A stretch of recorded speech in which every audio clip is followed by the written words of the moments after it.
one. TBS of course. Well, I sing it again. TBS of course. Yeah. TBS.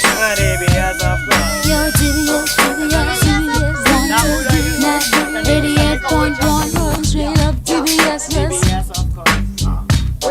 TBS of course. Yeah, like them ladies. Come on. TBS of course. TBS. Yes. Come in TBS. Yes. What I call it? No.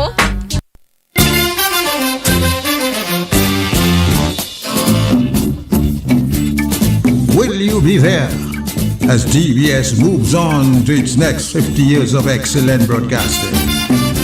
Will you be there? Let your children ask the question and you answer in the positive when they ask you, were you there? Yes, I was there.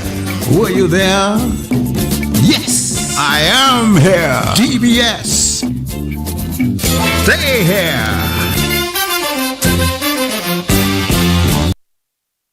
Living in the positive.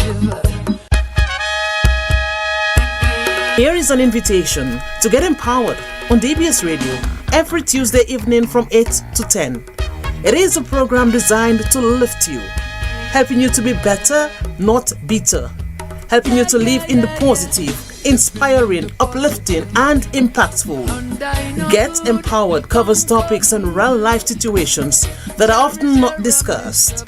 Get Empowered will seek to help you find a reason, not an excuse. Get Empowered provides laughter and encouragement with positive interaction. You can also join the conversation. No subject is too heavy for the team and knowledgeable guests. Relevant, practical, and to the point. That's Get Empowered on the Nation Station every Tuesday evening from 8 to 10. Live in the positive on Get Empowered. Living in the positive. All right, well, good evening, everybody. It's 5 minutes after the hour of 8 o'clock. It's Tuesday. It's the 16th day of the month of June, the year 2026. My name is Michael Jajak, and it's Tuesday. So you know what happened on Tuesday? We empower you, right? Get empowered. It's a time where we seek to help you get better, not bitter. It's a time where we seek to help you find a reason, not an excuse. It's just that kind of time where we just connect with you and ensure that everything is nice with you. And by the way, I love the smile on your face. Come on, you look so much better smiling. You know what I mean? I just love the smile on your face. And that is always good when you smile. And some of you already tried to trouble me with I just kidding. You're not troubling me, but some of you already dropping your messages. All right, well, we are good. We are on. And as we always say, we seek to help you get better, not bitter. We seek to help you find a reason, not an excuse. We seek to do that all the time, every time, each time we come on. And that's every Tuesday at 8 o'clock to 10 o'clock. We converse. We try to keep it simple. We try to keep it in a way that you understand the man, the ghetto man to the man up there. You know what I mean? We try to keep the language simple so that at the end of the day, you are empowered. So good evening to all of my idren, brethren, sistren, all of the drens out there. Good evening to you from Scottshead to Capuchin, from Cassibus to Salisbury, and everywhere in between. Good evening to our wonderful people within the Kalinago space. We are just so happy to have you, our first people. Good evening to those of you Dominicans outside of Dominica. They call you the diaspora, the kind of stuff like that, but you're outside of Dominica. You working hard, doing what you have to do to ensure that you survive or you thrive, and your family at the same time does that. So good to have you locked in. All right, tonight we have guests, and I have a guest in studio. That's a guest who love coming in the studio, you know what I mean? And I always like it when somebody's in the studio. You know, somebody tell me if you're going to be on radio, you have to have a little bit of madness. I was like, seriously, explain that to me. And he said, well, you are in a room all by yourself talking in a microphone, no one, you're not seeing anybody, and you're just hopeful that people out there listening. And that, and then to be able to do that, some of us do it for extended hours, and just to be able to do that, you have to just feel confident about the fact that, look, I can do that. But I'm happy that you're tuned in. Some of you are already letting me know you're tuned in. And we are just so thankful. Some of you are already on Facebook. Good evening to my cuz, Marlene, and and Mary in Bowers Lane. Good evening to all of you lovely people locked in already on Facebook. We're on Facebook, we're on YouTube, and I think we are also on DG channel 50. So that's kind of rocking. All right, so on screen you will see what we're going to be dealing with tonight. I have a guest with me. The guy is giving me some competition. He looks more handsome than I am. Nah, I just kidding. You could hear him laughing, right? He like that. You know what I mean? So I will go across and let me just do a little intro. I didn't update his bio from the last time we had a conversation. But I'm not sure if there's some things I'm going to leave out. I might ask him. But I have with me tonight Lester Guy. And Lester is, it's a man of many words, many hats he wears. And he has an MSc in health psychology, BA in I don't know if you have upgraded all of that, because people change over time. BA in psychology with a clinical psychology focus and a diploma in mental health nursing. So he's also a male nurse, that kind of stuff. You do any nursing? I will tell you about that later. He's founder of GL Psycho Support Services. Provides psychotherapy and counseling both in person and virtually. Coaching and mentoring available also. He is an advocate for the marginalized and vulnerable. His passion is people, and he continues to use his skills to positively influence people that he engages with at personal, community, structural level, as his gift is connecting with people. So the man is a people's person, connects with people, and all of that. And Lester is in studio, and I'm just gonna put him on the big screen. Everybody see his face. Good evening, my bro. Good evening, Pastor Jajak. Let's see if you're pumping out. Do the pump, man. You know what I mean? You're a positive man, so you got to pump. When you're going to feel the vibes with you. All right?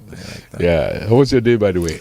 It was long, though. I must say, today was one of my long days. I had a number of engagements, but I decided, I like the opportunity to come and connect with people on the radio, especially when it's conversations that are down-to-earth conversations. I think sometimes it's the most impactful ones.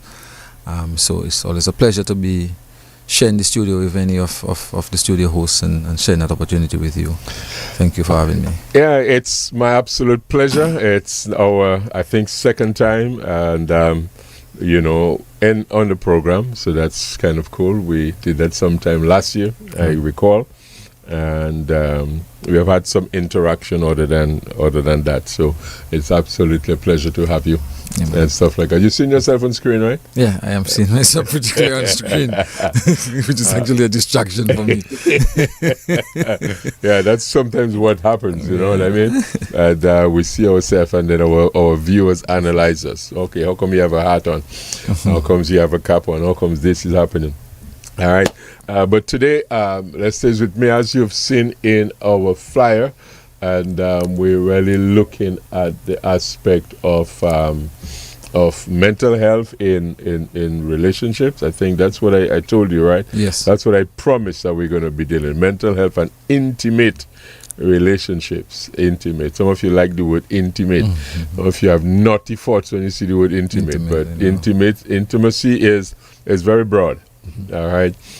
Intimacy is very broad. You get intimate with people with language. You get intimate with people with touches. You get intimate with people, even emotionally. All sorts of stuff happen when you share. Even when you go to a counseling session, you get intimate because you allow the person to see into you to get that kind of stuff. All right. So we're going to get into our conversation because it's already 12 minutes after the hour. Those of you who need a shout out, stay at the end. We'll shout you out. And by the way, once I'm done with the conversation, I've got some good healing music in terms of, just to help you. Some of you have broken relationship with your father and stuff like that. We've got some songs with messages that I'll be dropping after 10. just to help you in that kind of connection. So I just let you know that early. All right. Interestingly, I'm going to read something. I read this Mental Health Month is dedicated periodic to raise awareness about mental health challenges men faces, including stress, anxiety, depression, substance abuse or substance use, and suicide risk, and to encourage early intervention and support. And then June is recognized as Mental Health Month, I read, coinciding with Mental Health Month and International Men's Health Week, which runs from the 15th to the 21st. So actually, we're in the middle of Mental Health Week, Men's Health Week, actually. International Men's Health Week. We're in the middle of that. I found that interesting. It runs from, that was yesterday, the 15th, to the 21st. And often they say it's aligned with Father's Day. So right. I found that interesting. So we have all of that. And like I said, today you are my guest, and we'll be talking on mental health and intimate relationship. Father's Day is coming up, and we'll take a little time to focus there also. If there is a suggestion out there that a lot of women problem starts with men, I don't know if you've ever heard that. You ever heard that one? So let's kind of break the ice with it. Yeah, like you have menstruation, menopause, mental health, and then there are others, mental stress. Well, I actually came upon a flyer that had all of that, and they just list all of that, and they say, all women's problems starts with men. Have you heard that one? Yeah, I think I've heard that one at some point. So if that is the perception of men, and men are already under tremendous stress, hopefully our conversation tonight will take us, all to a better place where the women can understand the men, because I feel largely men we're so misunderstood. People, we have to perform all sorts of stuff, and we're not supposed to show weakness. And we're not supposed to do. So let me welcome you, and let's get empowered. Let's get going. So let me allow you to make your opening statement, and you can go anywhere with that in response to what I said about all women problem might be men, or you can just go wherever you choose with your opening statement. That'll be fine. It's interesting though. People would, latch on to that. Again, probably because I come from a somewhat health background. I know that the root word is not really aimed at men. I know. Your menses, your menstrual cycle, and so on. But I mean, people find gimmicks to things. Right. So they give, a reason for things, to make a point. But outside of that, though, when we think of health and we think of mental health and we think of relationships, I think everything starts from a point. Yeah. I mean, recently we had a trauma expert with us at the Department of Social Services, because I work as a counselor at the Department of Social Services, and we are doing some trauma-informed care and so on. And there's this instrument that they call ACEs. It's having situations throughout your infantry, like when you're a child. So there are a number of questions that come up, and quite interestingly, I realize that throughout our lifetime, the things that we sometimes don't even pay so much attention to, they actually do have a long-term impact on our psyche and how we manage our lives. Yeah. And I remember specifically one of the examples that he used with, let's say, abandonment within the home, because a lot of us sometimes grow up in single-parent home because our fathers were not at home. We might just be one of the children that their father have outside in the same village and so on. Right. How important it is in terms of how the use of marijuana in a Caribbean setting, in terms of smoking. Yeah, he made that point, and I remember it's like, wow, that's really making sense, kind of. Because we see it as a normal thing for us. We've grown up, like people smoking their little weedy and there. But there was a specific question, and it really somewhat related to the increased use of stuff like cannabis and drugs and so on. And because it's an instrument developed from really in-depth research It's until somebody brings it to your attention, you realize, okay, yeah, now I see why we are so, apt to smoke. Because a lot of us sometimes really don't grow up in. I'm not saying that is a concrete thing, but it also somewhat explained to me as a mental health specialist.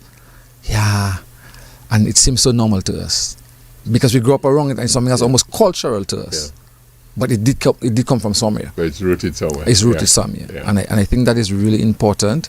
It's unfortunate I should have really held it and kind of figure out like an explanation for it. But as we step in somewhat on the eve of Men's International Father's Day, I just think it's so important to bring it to the forefront.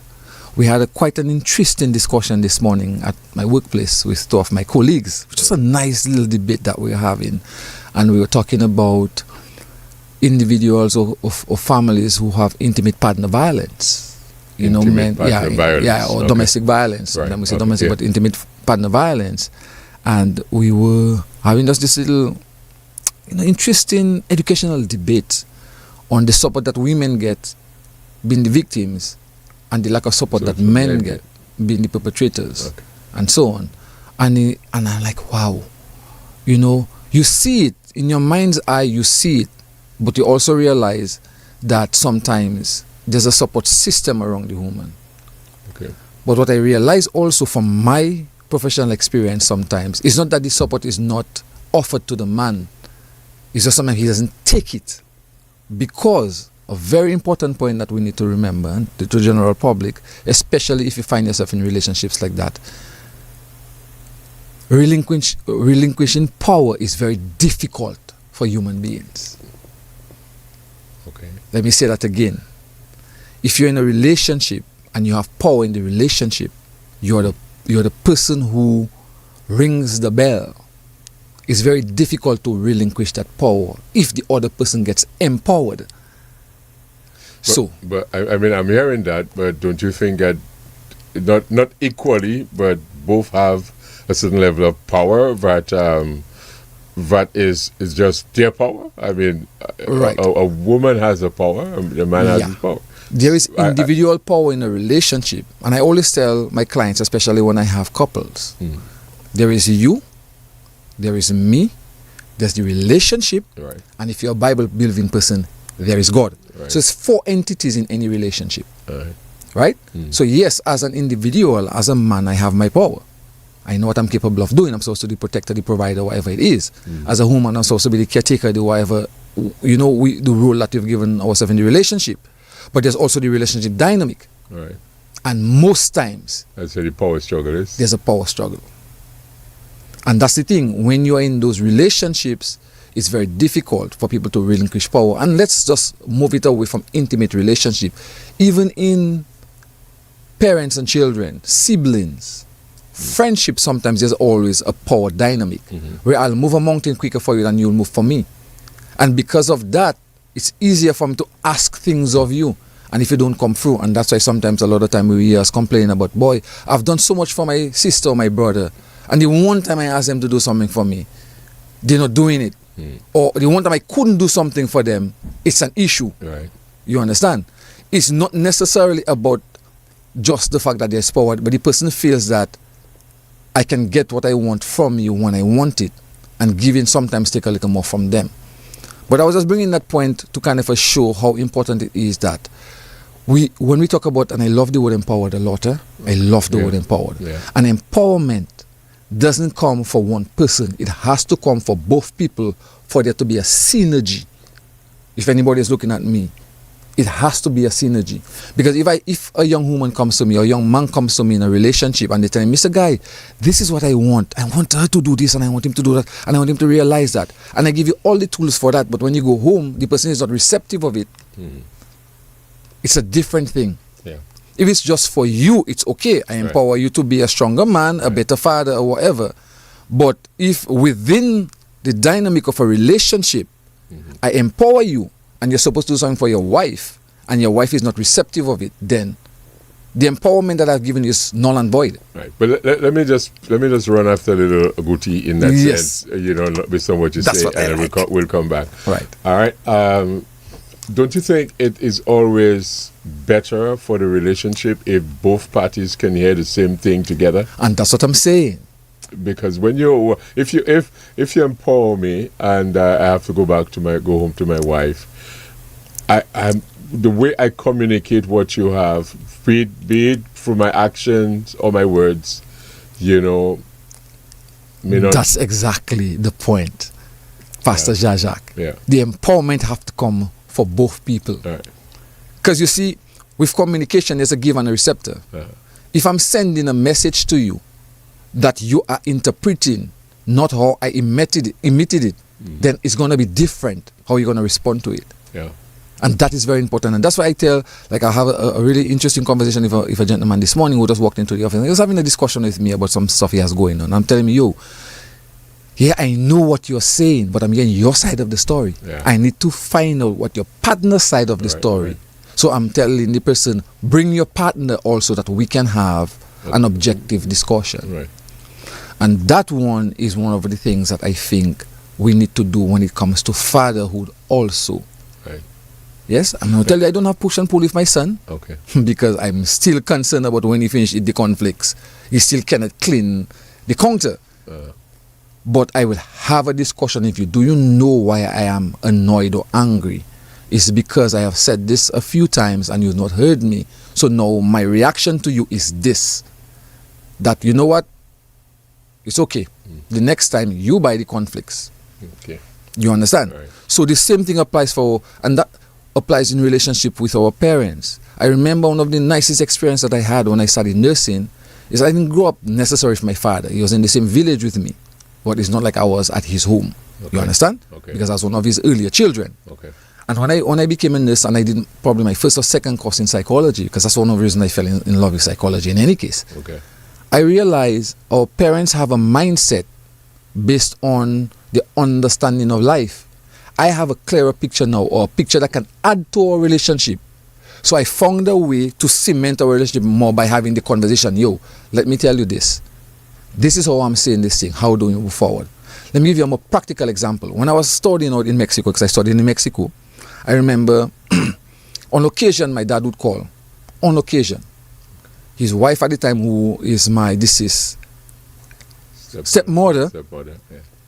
she would pick up the phone and call. Say, I just think of you, Willis. I call in you and check up on you. And I found it very strange. It's only when she calls sometimes, your daddy there, you want to talk to him? Guess what I did, Dr. Jajak? Pastor Jajak. I said to my dad once, I don't know if you remember the conversation, because sometimes when our children have conversation with us, it may not resonate with us as much as it is them, because they're the ones who are affected. So I tell him, let me tell you that, you in Dominica, I'm overseas. Yeah, I mean, our students around me, which is students, you support each other and so on. But you're home comfortable within your family setting, of your family unit. So let me tell you, if you are not going to pick up your phone and call me, I am not going to call you. Because you're in your comfort zone. I'm not in mine. I'm not saying I can't pick up my phone and call you. You understand? Guess what happened? Directly after that, every time when my father knows he has about $5 on his phone at the time, because we didn't have WhatsApp and those things, say, boy, the little things, I say, let me call you. And our relationship skyrocketed after that. I took the initiative to say, this is my need. And he responded. Okay. So two very good examples with my dad with that. Because when I started nursing school, I wasn't a huggy, touchy person. My brother is that way. I wasn't. Okay. And I realized, okay, if it's working for my brother, why can't I adapt that also? And I became huggy, touchy with my father. So right now we meet my father, and saying I love you doesn't take much from any one of us. Okay. So I'm saying to families out there, fathers and their children, and this one is kind of directed at the children more. If you are developing emotionally and something is not something that was normal for your parents, it takes nothing from you to make that first step. If they're not receptive of it, then you might have to make an adjustment. My father was receptive in this both, and I can tell some of my father are extremely close right now. Wonderful. You understand? Yeah. So we can look at it from that Right. perspective. But before we go there, and then we have to look at the whole aspect of mental health. We started the conversation with one person coming to you, but having almost like to report to the other to resolve a matter. Right. All right. I, even from the standpoint of a pastor, you're preaching, you're sharing, and sometimes one person hear the message that they feel, or the other party might need to hear, All right. or that kind of stuff. How do you now advise or direct them to communicate that message that the person needs to hear, that is important, without making it tense, without making it an accusation, without making it something like, oh, he said that, and that kind of stuff? One of the things that I have done, and I continue to do, when I have those circumstances, I'm always asking my patients to bring the other person. Okay. Because I have seen it enough to know that sometimes me giving you that message for your wife is not going to resonate with her. Unless if she's in this space and she agrees, okay, you know what? How I'm talking to my husband there is not comfortable with it. And we're in an open space and she acknowledges it. Because one of the things about mental health, and today, in fact, I've said that to 2 different groups of people today. Acknowledging that something that you're doing has an adverse effect is one thing, but accepting it is different. Okay. I can acknowledge that what you're doing, I don't like it, but there's a difference between I accepting that. Listen, I'm not going to allow Pastor Jal, like you're saying, Dr. Jal. I accept the doctor. Yes. I'm not going to allow you to treat me that way. Right. You understand? So I always say that, and sometimes even when I have younger children in counseling sessions, I tell them there are some things that I need to sit with your parents and discuss with you in the room. Right. Because your parents are I am of 1970s, my son is of the 2000s. We're going to see things differently based on upbringing and culture change, because culture is forever dynamic. And for me to be able to communicate what is it I am trying to say, I may say it in the words that I've always known to say, but he's not hearing it. Okay. You understand? So I always encourage people when, and a lot of my teenagers sometimes struggle with that. Say, I need your parents to come in. They don't want them sometimes to. They don't want them there, but I'm saying from what you're telling me, yes, there's some things that you can work on your own, but there's some things that I think your parents also need to understand for them to make an adjustment to make all your lives better. And that is important. Right. I don't take that away from anyone. I remind them. And I also tell them from the beginning of, there are things that you might tell me. I'm not going to devolve the personal things you say to your parents. Yeah. But if I realize you've told me 5 or 6 times, every time I talk to my dad, I just find he just a little aggressive with me. It's like I annoying him. Of course, I need him to know that. Right. Even if I send you and say different to your daddy. Okay, Dad, pass me the remote now. Okay, Dad, can you please pass me the remote? If there's already a dynamic in the relationship, his response might be the same thing. Yeah. Because communication and life and relationships are based on the dynamic of relationships that we have. Somebody says, well, why are you talking to the person like that? But we saw your custom of talking, it was never a problem. But if we realize it's unhealthy, then we start making the adjustment. And that is the thing about mental health and mental well-being. When you see there's a need for change, make the effort to make the change. Because we can only get better. All right. Yeah? All right. So let's, and I'm tempted to run after another goodie there. But yes, run after all the goodies, because that's how the clarification is gonna come. My whole, I mean, let me just bring that up. I mentioned the fact of communicating. If you receive a message, and because I'm communicating messages, and sometimes people just hear the message and they ask me, like, how do you do that? One thing, conversation is so important, and you mentioned the dynamics of conversation. Conversation is so important, so sometimes it's like, if the person, you try to create an interest in your partner. Right. In terms of, I was, so sometimes I tell them, based on how the dynamics in the relationship, how it's working, I heard something very interesting today. you know, you want to communicate something, Right. but you can come in and say, oh yeah, you should be there, you know, that is going to create defenses. Right, Or that you is could come up and just say, you know, guess what, I heard something very interesting today. Would you like to know what it is? Right. You know, and then person say, I ain't got the time for that, or okay, let me hear, and then you can say so and so and so, and kind of be tactful in how you present it. You know, that's one of the ways I say to present something. You come in from church, maybe you hear a word that you feel, boy, I don't know, your partner should hear, or somebody should hear. You try to have a conversation rather than drop it or try to force it down the throat.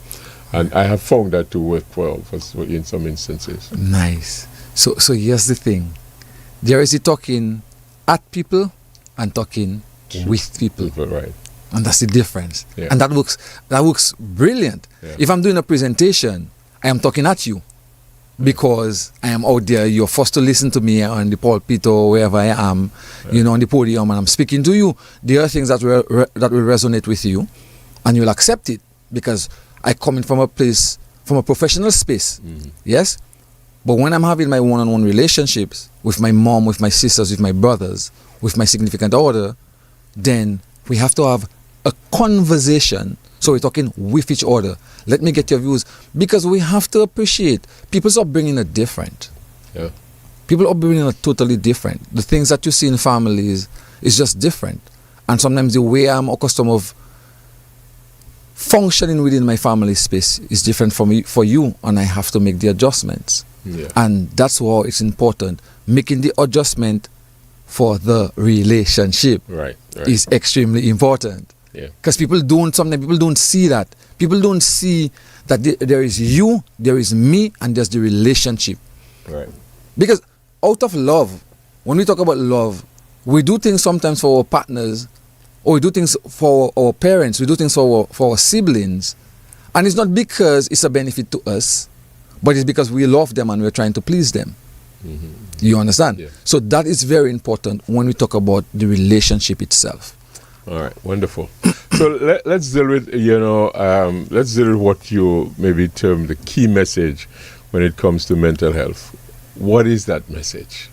Because I just feel everyone has, maybe their own stuff.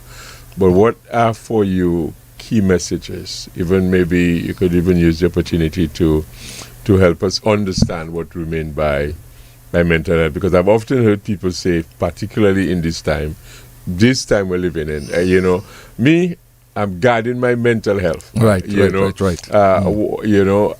that so much. What do you think that means, and how best, one can guard it? But let's deal with first the key message, and then you could maybe go into the other aspect there.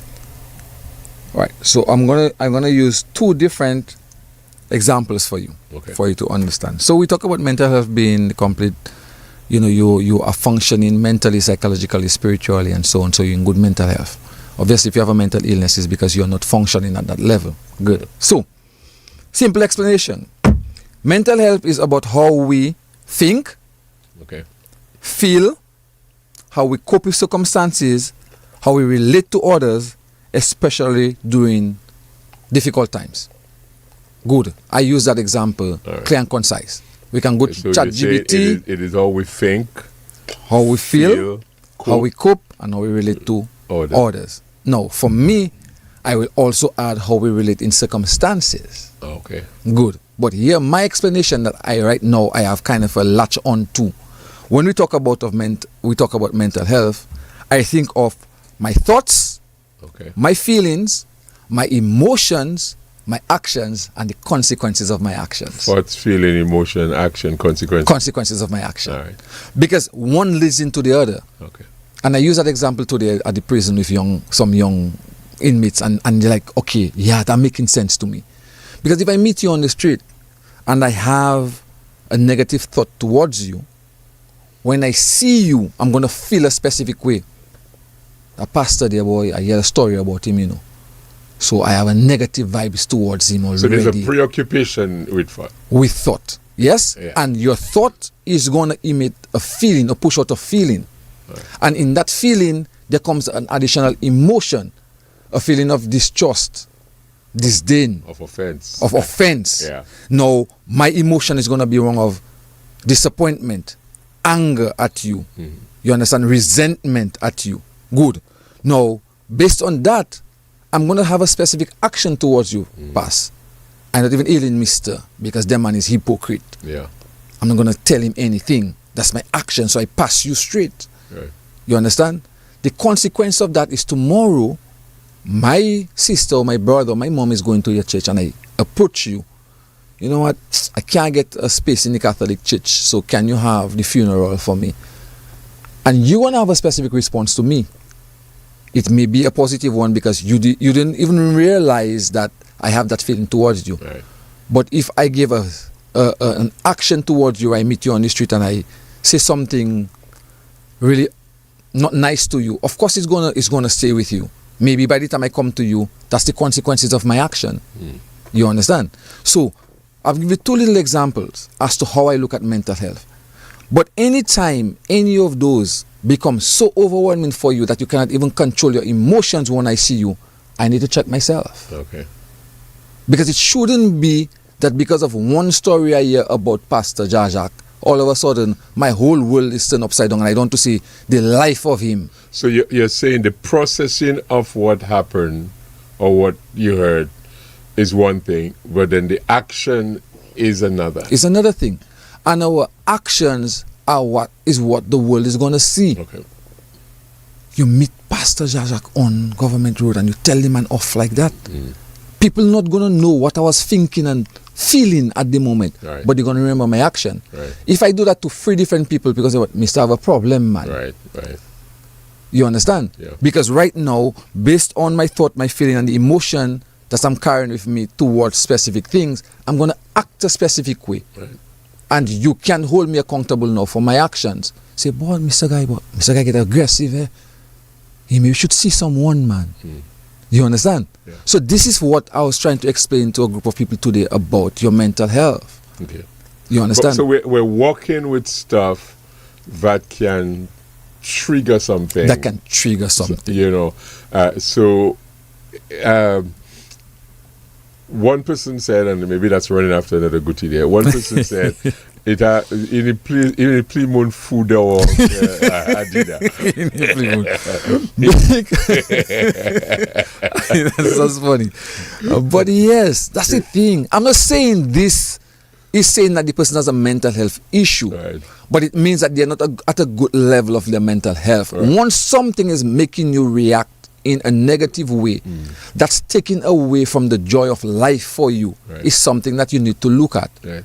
A simple thing like today, I ask people, when you have a go poil, when you have a heartbreak, you can't go and tell the doctor, boy, I feel the pain in my finger. I know. Because if that pain, we can tell you between 1 and 10 what that pain is. And because it's bleeding, there's been a break in your skin, Yeah. there's pain expected. Right. But the heartbreak doesn't have a kind of a tangible pain, but it's a pain that's there. People, what do you mean you have pain? Something hurting you, man. Something not really hurting you, you know, but Yeah. something is hurting you. Yes. You understand? Yeah. This is where our emotions comes into play. It's like a loss also. It's a You're loss. Experiencing a loss. You're experiencing a loss. Right. And that's the thing. So, with mental health, this is the typical example for it. You may think that there's nothing going on because I can't pinpoint, I cannot put my finger on exactly why you're behaving the way that you're behaving, but there's something going on. Right. Which with a finger cut, I can see blood, I can see the break in your skin, you need a suture. Right. But we know there is mental health and there is physical health. Yeah. You think those things were not just coined just for coining them sake, you know? Right. So you because you see sometimes people snap, and you try to put what was said or what was done to this snapping, Right. and it's like, no. It's something else. It's something. Must be something else. You course. know what I mean? Because it's like, what happened? To the point where, I mean, we may bring that up again. A guy was telling me he worked with somebody over, like on a Friday. He worked with a person, they had good conversation, they laughed and all of that stuff. And next thing, this Sunday, he had the man kill himself. And you're just like, nah, what is it? You know. So you are correct when you talk about, there's so much way you talk about mental health. We think, we feel, we cope, we relate to others, especially during that. We could go for, and men particularly, we can go for our stuff. And I was listening to a song today, and I'll be playing it later on. And that song was like, man, people misunderstand men because they don't expect us to say certain things, act certain way, feel certain way. So because we bottle a lot of stuff, it's more likely to snap sometimes and to behave. I don't know if that... It happens because there are underlying things, and there are things that trigger us. There are things that, and that's why people just tell you sometimes, if you want to say what you want to say. Yeah. Because if you keep all of this bottled in, it's gonna show up when you least expect it to show up. And one of the things that I teach my clients to do is allow themselves to release their emotions, even though they are negative emotions, when the opportunity arises. Because if I'm angry at my dad for doing something, or somebody for doing something, you do me the same thing, my dad did me the same thing, he abandoned me. My mom got a new boyfriend, he abandoned me. My older brother abandoned me. Yes, it's abandonment. But I'm making it seem like I'm okay until I get a wife or girlfriend or significant other. And for the least likely thing, the person leaves me. That's also abandonment. Right. You understand? And for me, it's like, okay, I have put in so much in that one, and I thought you were... You know, sometimes people tell you that when you see people are breaking up, oh, I thought you were different, but you're like everybody else, man. Because you gave me this safe space for a while, and then you took it away from me. You pulled the rug from under me. I am going to react to it differently because I'm at a different development and emotional stage in my life. Maybe as a 5-year-old, as a 10-year-old, and a 15-year-old, it's totally different from if I'm a 35-year-old. Okay. When I tell a woman, oh boy, this is what I've experienced, you boy, and then we started building a nice little niche, and then something happens and you just put it out on, because I've invested. And I constantly remind people, and not just couples, just people. If you are my friend or you're somebody who I relate to and I have shown you my vulnerability, do not use my vulnerability against me. Right. Because it makes me lose confidence. Number one, it makes me feel that I cannot trust. And number two, it might just trigger me. But I just tell you that in confidence with pass. Yeah. And that you doing me, man. But all is not easy, you know? Yeah. Come on, you understand? Right. And I go around quarreling with myself and the world, how I cannot trust people. Right. So you put everybody in that whole thing. And tomorrow now, something happens to me. I lost someone, I lost a job, and me, I don't trust in people. I don't want to tell people nothing. You understand? Right. And then I'm carrying that around, until something else comes up, and then it becomes overwhelming for me, and all of a sudden, I blow open. Okay. And the same thing you're talking about the gentleman who committed suicide. So many people have things bottled up inside of them, but they don't want to tell because they don't trust people. Yeah. Right. And that's the thing. Right. So let me backtrack on something you mentioned, you spoke of, when you speak of the need for us to have conversation. Right. The need for us to express. Because of how we judge persons, because of, our own, we hear something happen, and sometimes I'm married. So I'm married, I have a child, we live together. Within that space, you're having conversation. And sometimes the conversation could look like it's an argument. Right. Or it could look like, there's vexation, that kind of thing. Persons a lot of times back off from the exchange because, I don't want noise, or I don't want this, and stuff like that. And I sometimes say it's important to have it. I'm not sure from the standpoint of you being, a psychologist, you're doing all of that stuff.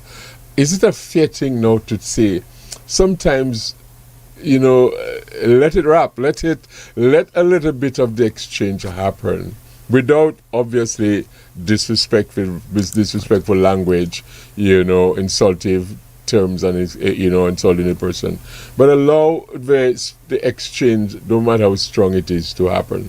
Am I right in maybe someone saying that because I feel it's necessary? So, yes and no. Right. Allowing the exchange to happen, it's important not to blow things out of proportion. Okay. Yeah, and that's important because that's why sometimes you find simple debates escalate into full-blown arguments. Right. Yeah, and I think we have to have that level of awareness, that realizing, okay, I'm having a conversation with my significant other or my wife or my brother, and it's kind of a blowing out of proportion. So let me step back. And that's something that takes a lot from us, especially when we think we are right on what we're saying. I have had this situation sometimes, yes, from a social perspective, where what you're saying really not making sense to me, and I have to let you know it's not making sense. Cool, so that's one. Number two, there's also revisiting of discussions, where you say, okay, let's put that in the parking lot for now. Okay. I don't think any of us are in the best frame of mind. Let us try and take a little breather and maybe we revisit the conversation. We can do that. But there's also the aspect of sometimes we have to confront things to get them off the table. Okay, yeah. And even that's one of the techniques I use in therapy. Confrontation. I want to know what the worst of you looks like.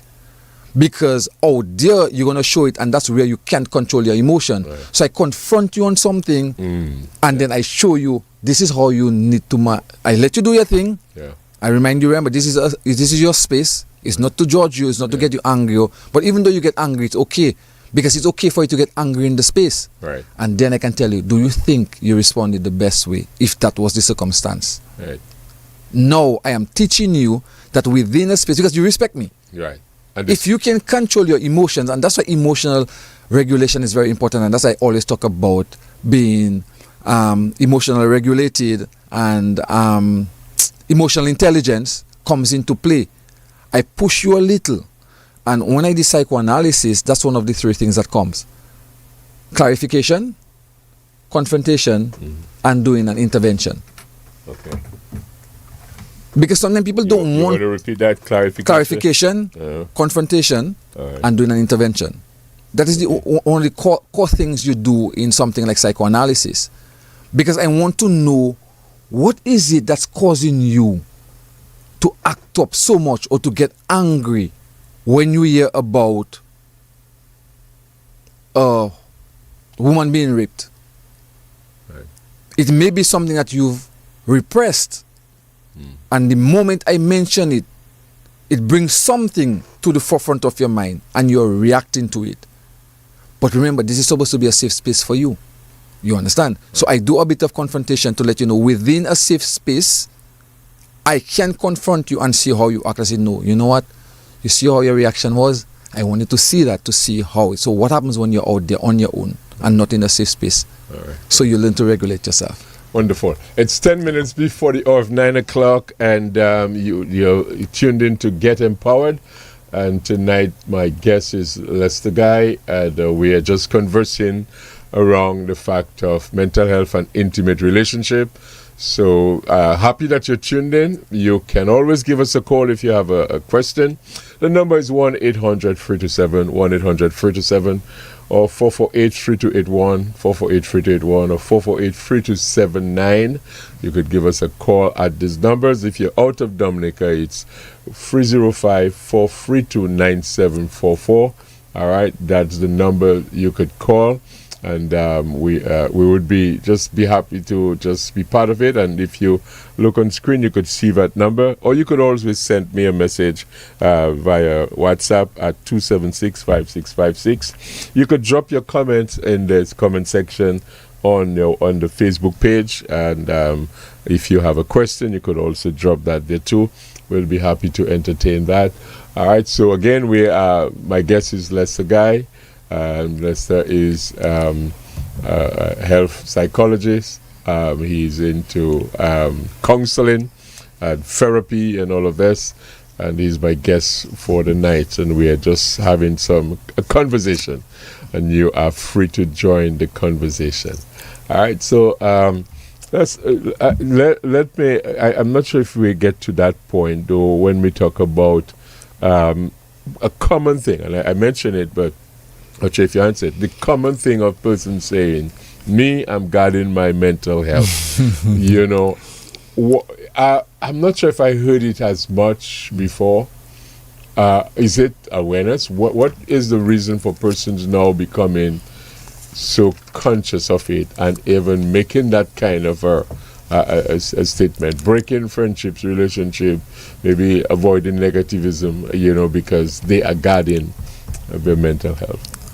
So there are a few new terms that I find that's quite interesting. I think some of them comes from, you know, you hear things on social media, right? And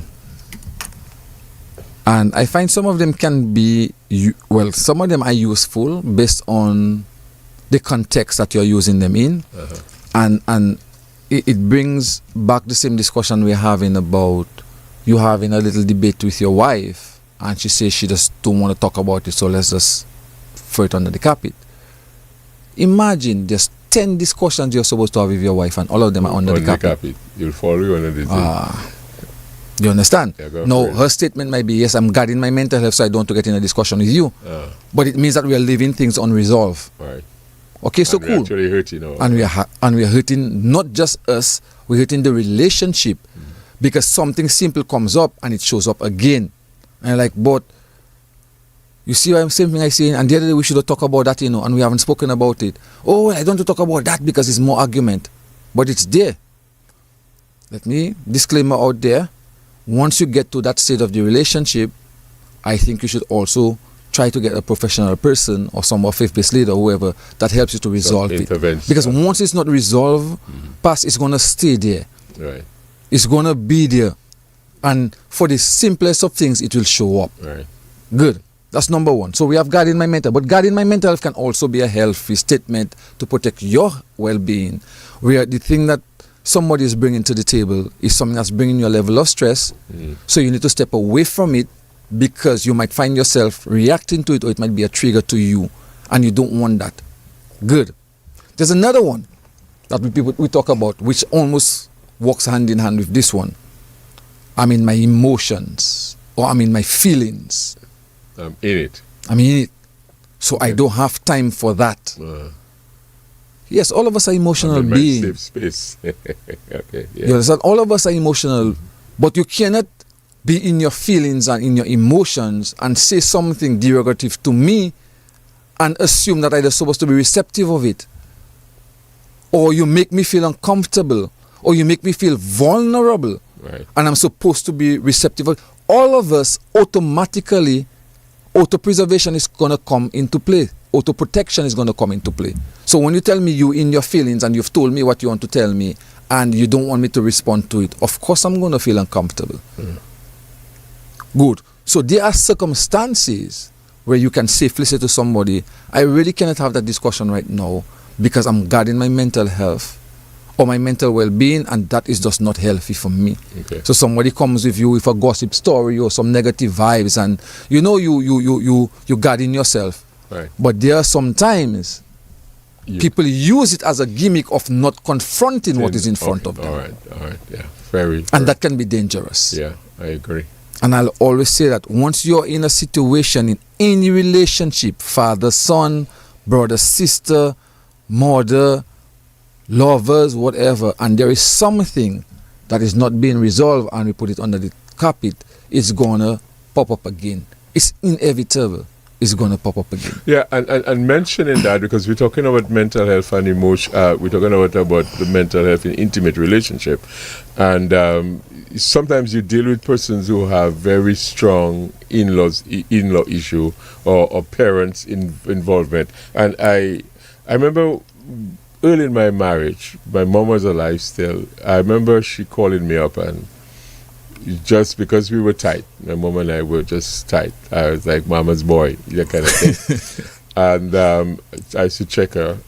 But I'm now married, and the time for her, is not as much, And she called me and was telling me, oh, they put my ear, and she just started giving me that story. And I was like, okay, that's your mother. And I remember saying to her, hey man, let me tell you this. my wife is now my primary responsibility. Okay. And you're also married. You have a husband. My wife is my primary responsibility. I would appreciate if you don't say it that way again. Okay. Because I'm not going to. You'll always be my mom. I'll check you when I have. But my wife is my primary responsibility. We had that conversation. In some ways, because I could have now walked away from the conversation without saying something to her, and it could just create a strain. But what it actually did, it even brought us closer. Wonderful. And because I was like, it's a tough thing to say to your mother, but it was a needful thing to say. And interestingly, I love that. And I'll tell you why I love that example that you've shared with us. People who have a genuine affection for you, when you've spoken to them that way, and they understand, and they react to it, okay, I understand where you're coming from, son, is people have your best interests at heart. Right. Because there's no way. Let me tell you something that happened to me in terms of guarding my mental health, and I'm sure my mom is probably listening on, and she probably smiled. She wasn't well for a little while, and the first night she called me about 3 o'clock in the morning because she wanted me to come downstairs, because she lives downstairs of my home, so of the house where I live and so on. And I went and I gave her a bit of support and so on.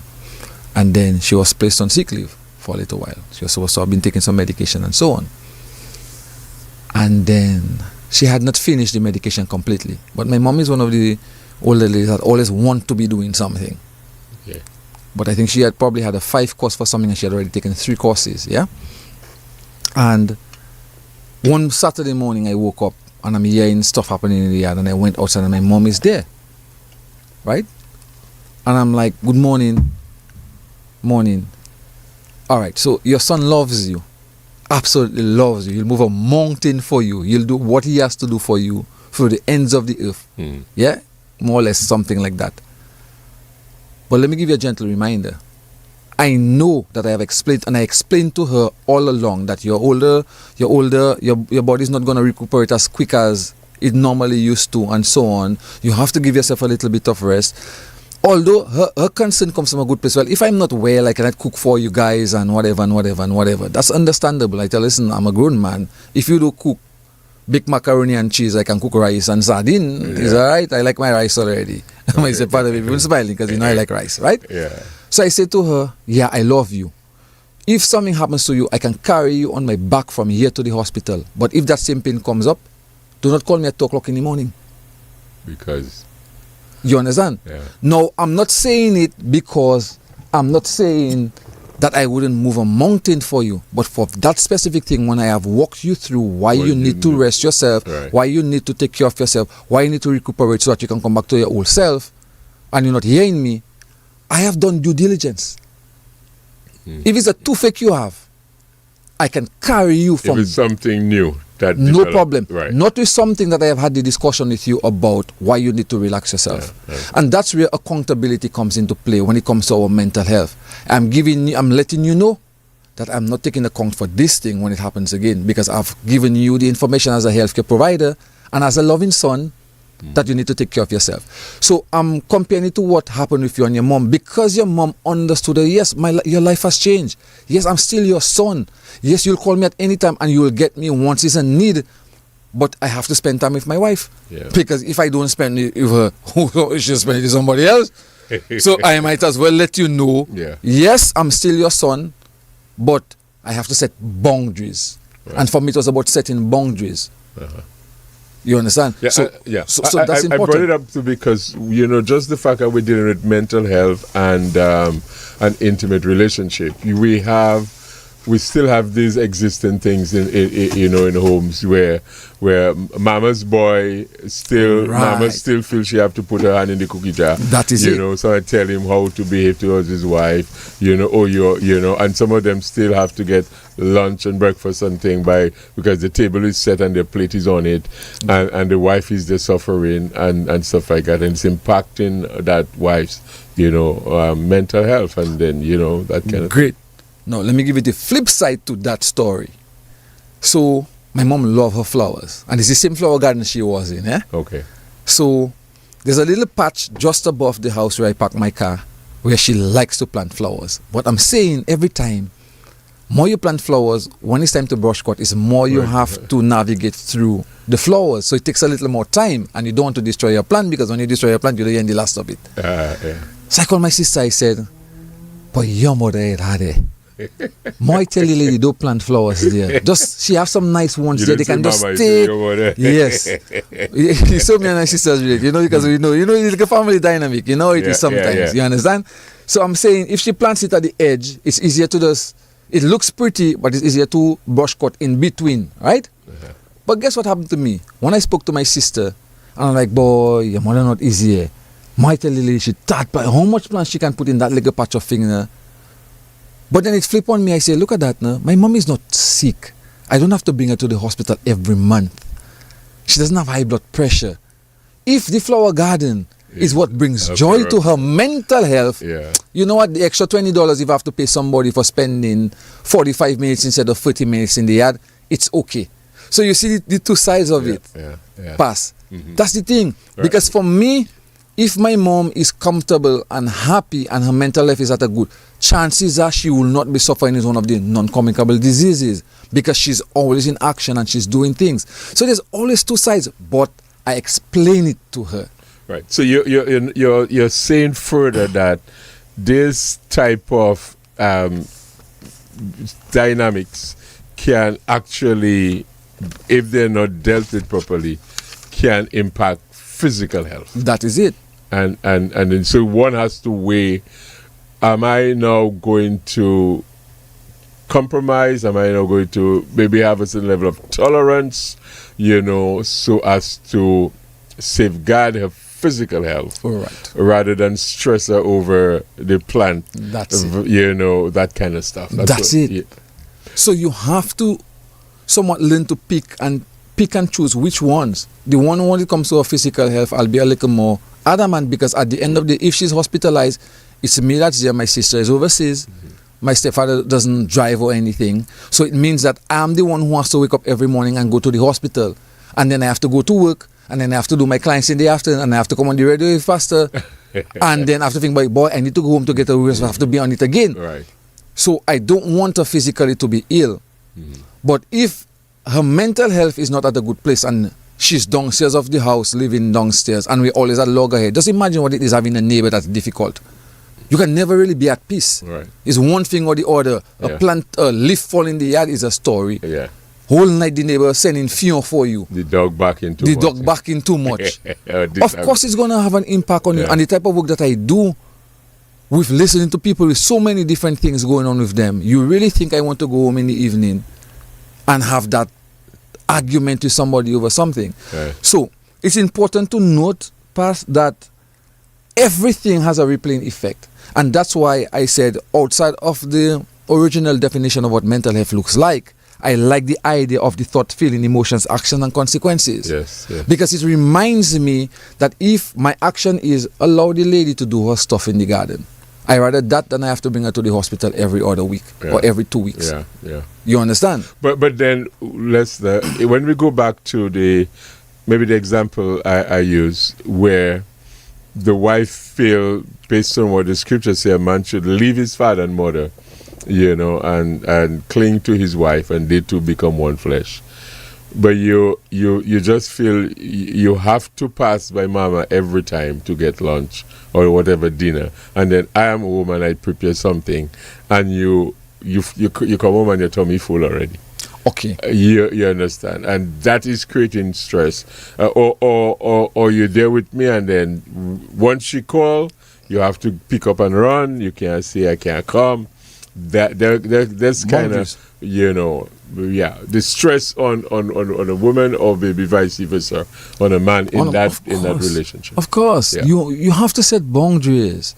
You must set boundaries in your personal life with family members. Yeah. You have to. Sometimes they don't understand that. Because they don't understand that. And sometimes I find it very difficult when things seems so clear and concise and that people don't. But again, remember I said to you in the beginning, the power play. If my son has been the central of my life, and all of a sudden a woman comes into my life, I get married, Yeah. and then right now it's an issue, is because he doesn't you don't want to see your dad happy. Let's come to a compromise. Right. So in relationships, there's 4 words that I use: communication, negotiation, communication, clarification, compromising, and negotiating. Or you can say negotiating, compromising. Okay. Because there's always a compromise at some point. Yeah. No matter how we Yeah. look at it. Yes, I Compromising is not a negative word. Right. Compromising is meeting the person at a level that both people are okay. And that's why when in history you talk about a parley, when 2 countries are in a parley, where they're saying, okay, how do we share the resources so that we don't have to go to war? Right. That's a compromise. Right. So your mom has to understand, okay, I'm married right now. It's not everything you're going to call me for is an emergency. If I tell you no, then you have to understand I can't come right now. So what happened? People always tell you, if your mom and your wife join in return, you'll see. You remember that little question? Yes, always, yeah. But yeah, you have to at times know where to set boundaries, because if boundaries are not set, people are also always going to think that she can call you at every moment and you're supposed to pick up and come. Right. And then there's another thing that's important. The day she calls and makes it seem like it's an emergency, and you realize it's just, the neighbor dog that barking so much. Won't tell the neighbor the dog barking too much. That you call me from my home to tell me to go and do the neighbor. At my home relaxing in the afternoon after a long day with my wife. Yeah. You have to let the person know that. Right. I'll tell you, some people have difficulty in doing it based on how their family dynamics has been. Because some people, their parents should always be the first and foremost thing for them. Sure. You understand? But if you're getting married, and that's why it's important to sit down and have a conversation and say, okay, mom, I'm getting married, or mother, I'm getting married. These are the changes that might happen. My girl might come and stay with me. My wife might come and stay with me. Your customer is having me alone upstairs. Right now, it's 2 of us that upstairs. She have a way of doing things. Please, let's try and make it work. If they don't want to meet you halfway, then there's an issue.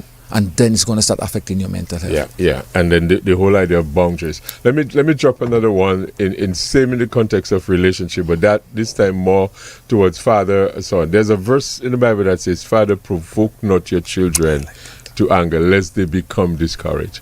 You know, and I think one version says that you don't exasperate them, push them over. And stuff like that. And I created that little scenario one time, Lester. That was kind of fun. But this man is sitting down in his living room looking at television. In those days, you'd have to change the channel, go up to it, or that kind of stuff. And the child is maybe in her room or in his room, way across there, and he is about in close proximity to television, and he calls the child and says, so the child comes, and it's like, oh, change the channel for me,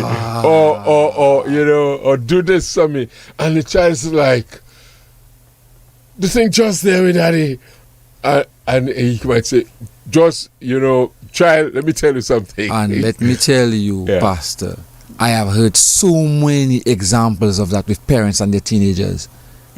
Plenty examples like that. Where children are in their room doing their own thing, and the parent calls and says, come a while please and do that for me. And when they come, it's a remote. Who wouldn't get annoyed? Just to pick up the remote from. Really tell me who wouldn't get annoyed for something like this. Yeah. Somebody will get annoyed. Come on. You have to be practical with people, and you have to be fair with people. If it's something of importance, yes. Because sometimes we find they're spending so much time on their devices, we need to pull them out. No. Have the conversation with them and tell them, listen to me. Let's say on a Saturday, we make family time, that you spend time with us. Mm-hmm. You come sit down, watch a movie. Whichever movie you want to choose, let's choose and watch it together. Okay. Sometimes you'll choose, sometimes we'll choose. So I don't feel alienated by my children in my house. Right.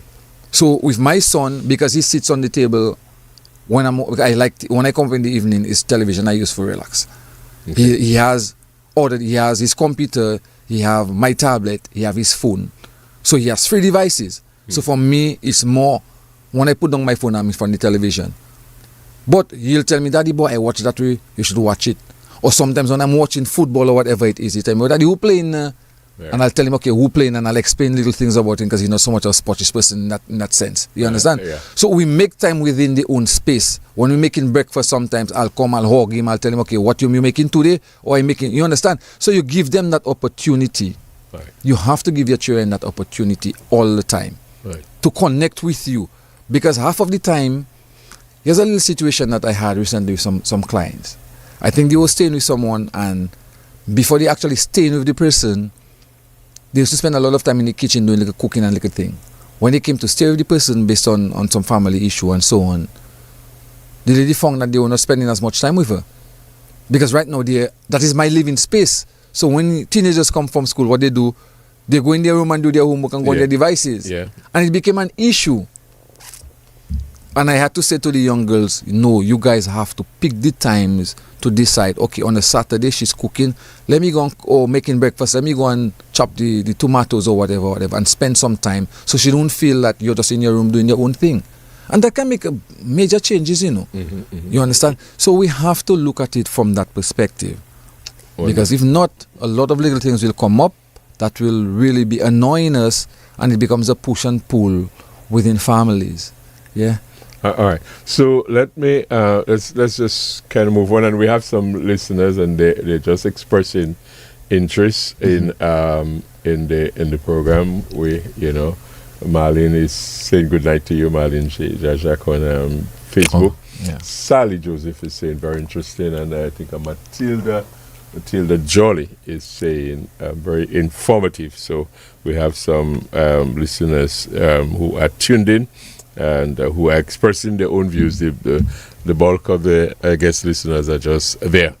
All right, so what have you discovered, if any, about special days? I'm going to go into that in terms of mental health, though.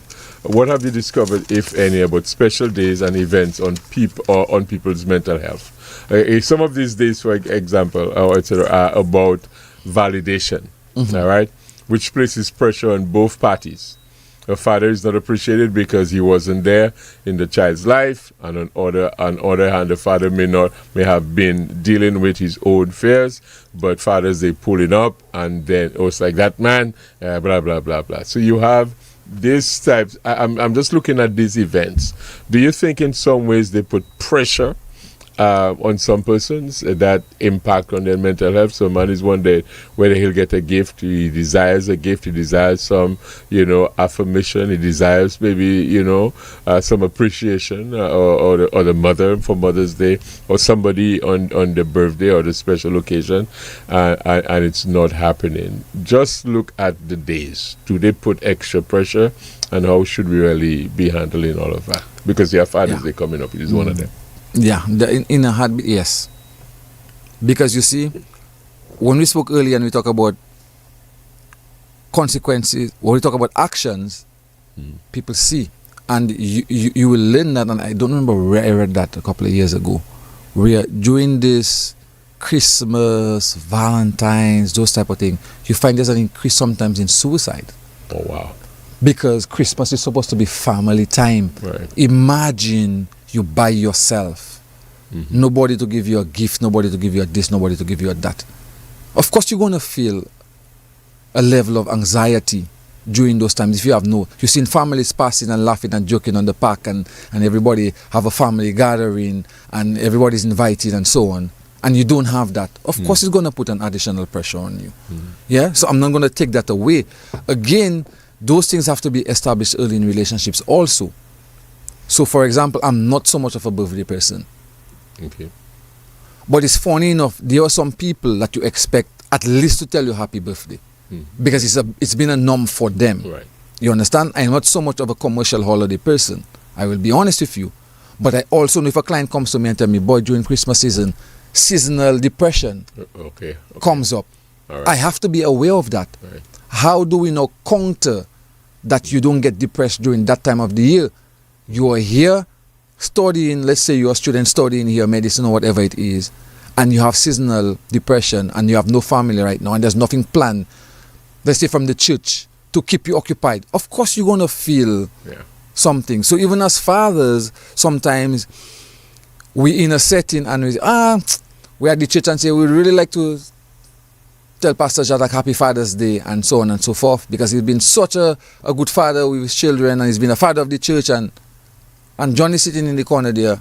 He has 4 children and nobody has reached out to him. Right. We are human beings. We're not wood and stone. Right. Of course we're going to feel away. But what I sometimes encourage people to do, if those things carry weight for you, you have to do something what I call building up your emotional reserves.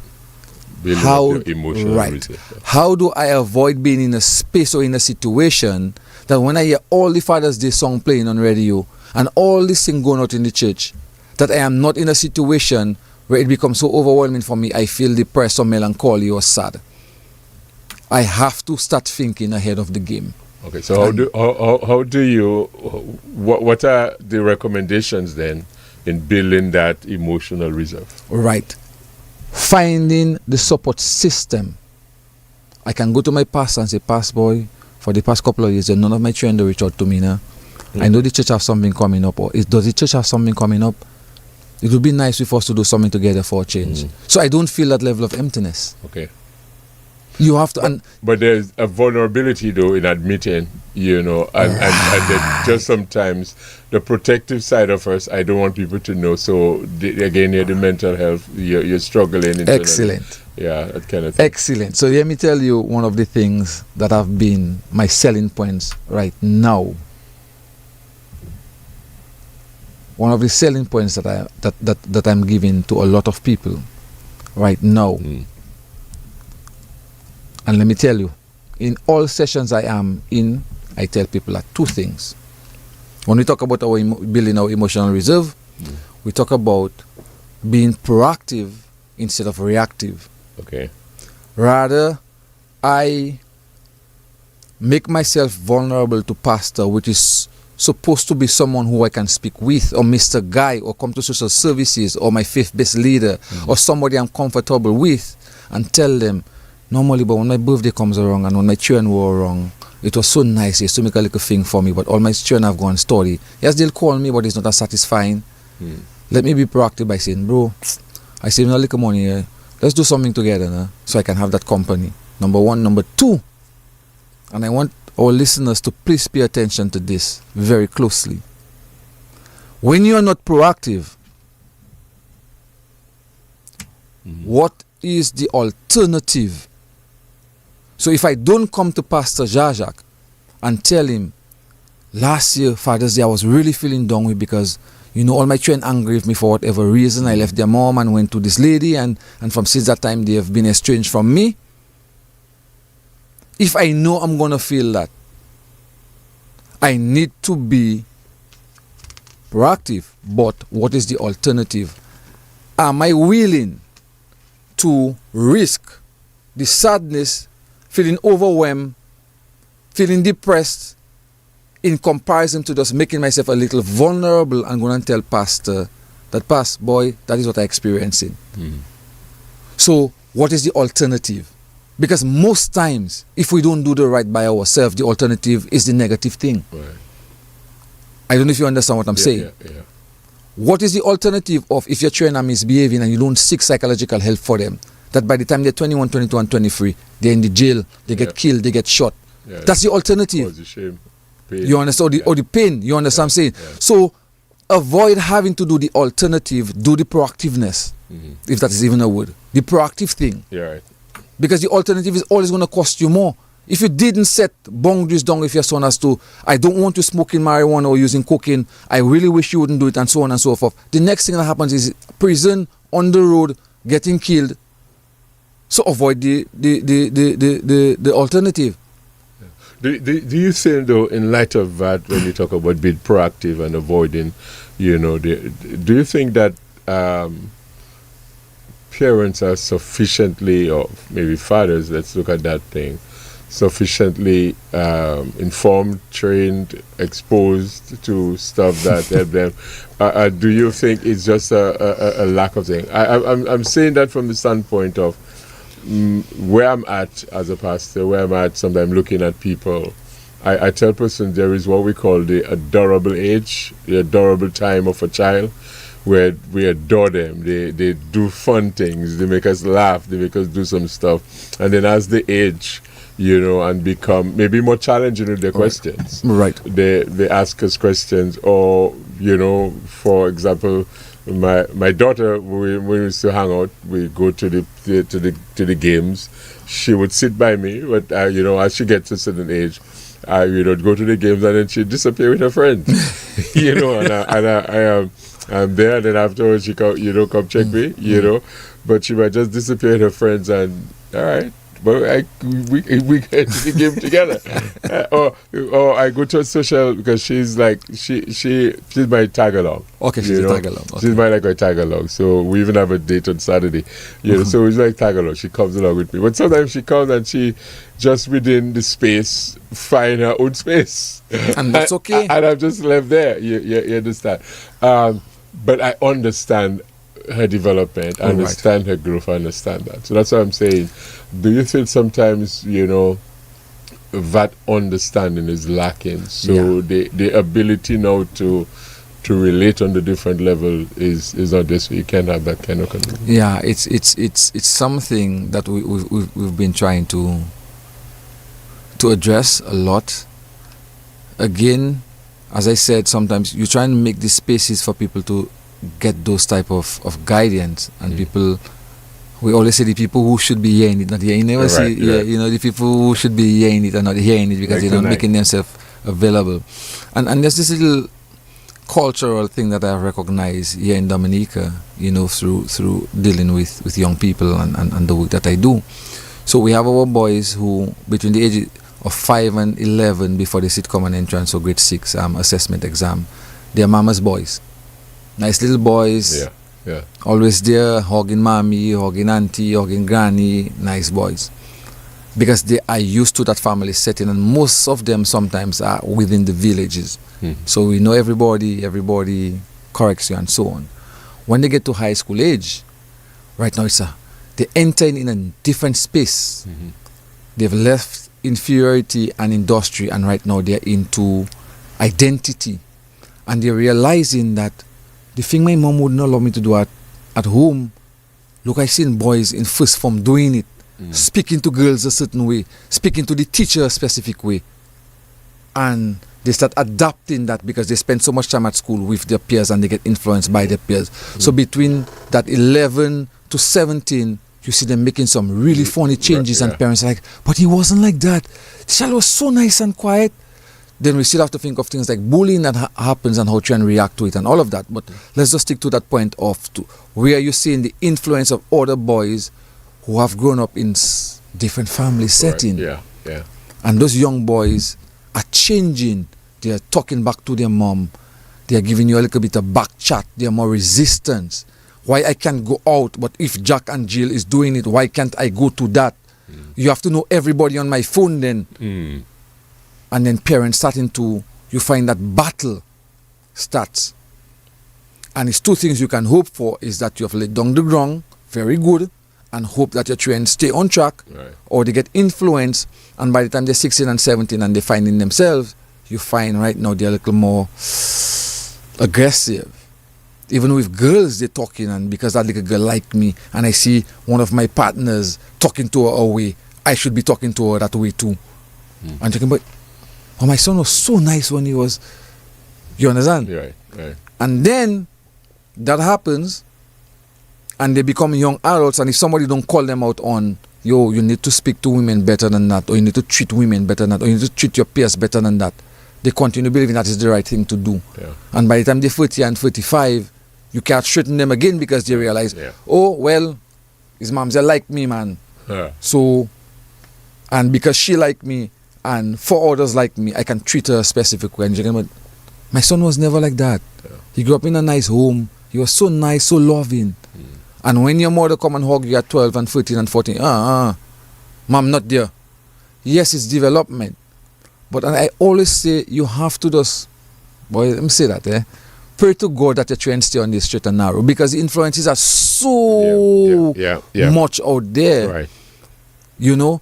But what I say to parents sometimes, you have to allow teenagers to be teenagers. If you have set down the groundwork, I'm not telling you everybody's going to become perfect, but you have to give them their space to grow, to find themselves. But don't you think that fear of the unknown, I mean, it has its own mental pressure, the fear of the unknown, and I think maybe that's where one want to be so controlling or have their hand in everything and all of that stuff, because you have to kind of release, you have persons who are going under stress because now the child, we're at the end of the school year right now, All right.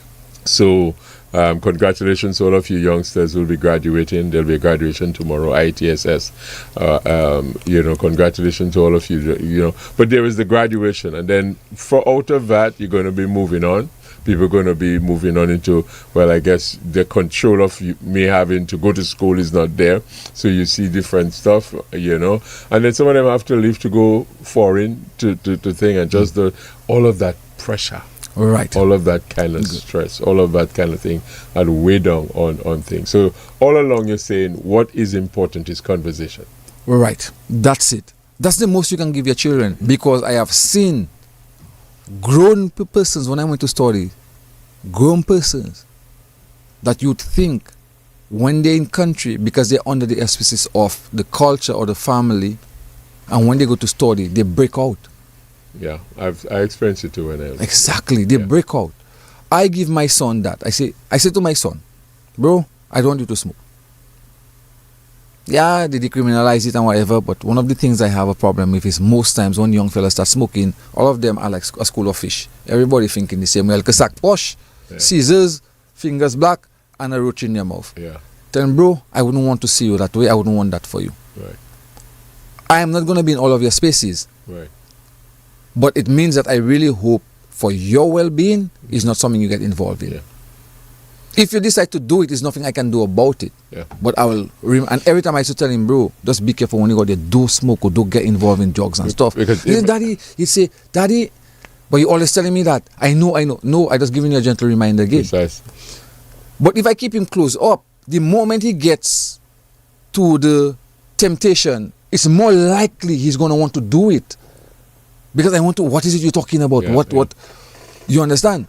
So I'm saying we have to give our children enough autonomy. Okay. Because if not, sometimes I've seen so many people I've met through my lifetime who are grown adults and they're not emotionally mature because it's only now they're finding themselves. Yeah. They didn't have that because their parents had them so closed up. So controlled. Yeah. And you use the word control. And that you shouldn't have our children. Give our children the opportunity to be teenagers. So that causes stress on both. On When both you talk about ends. impacting your mental health, Both impacting ends. that of the parent, impacting that of the child. Both ends. And in that sense. And I've seen it. I have seen young children come. I said, my mommy and them don't want me to do anything. They don't want me to go out. I was having a conversation with and maybe she's listening, and I just last week actually having a conversation with one of the young ladies I grew up with. I said, "Oh, you were Cooper ways always, and sideways or that kind of thing." And then we were talking about how they were talking about how our parents felt. And just the girls' parents at the time felt. Just even, if you talk to a boy, you'll get pregnant. And I was like, so we were having that conversation, how fresh she was, didn't want to talk to me, because mama told me not to talk to boys and not to talk to things. Without just the whole thing is you can have conversation, but draw lines. You have to draw lines. And I think that's basically what. So we had a kind of laugh about it. And she mentioned a few things because she's listening, I would say, in terms of a person, that she'd like and all of that. And I'm like, you're just so correct. The control. You can't go this, you can't go there, you cannot do this, you cannot do that. So they're home stressing you. Mm-hmm. And you're home because, why you're not doing, because you're not allowing them the space. You have to allow them the space. I remember for me growing up, one of the space that we were afforded was to walk down because they had moved from Virgin Lane now to Kings Hill. Mm-hmm. And we would get the space every Sunday afternoon, just to go. So we'd go downtown, go to Martinique. Sometimes we reach as far as, well, they didn't know how far we were going. But there are a few of us who reach as far as Fokole, you know, because there's some girls down there with like. You like, right. And then the Fokole boys decided, okay, all you cursing. And remember one time they stoned us all the way to Pottersville. And so we had to now make the arrangement to meet with this the young girls we liked right by the Pottersville Savannah, by the church there, because you know. But I'm just saying, our parents in those days from up that side allowed us a little leeway for socialization and with guidance. That's it, and that's where the whole aspect of trust comes into play. Yeah.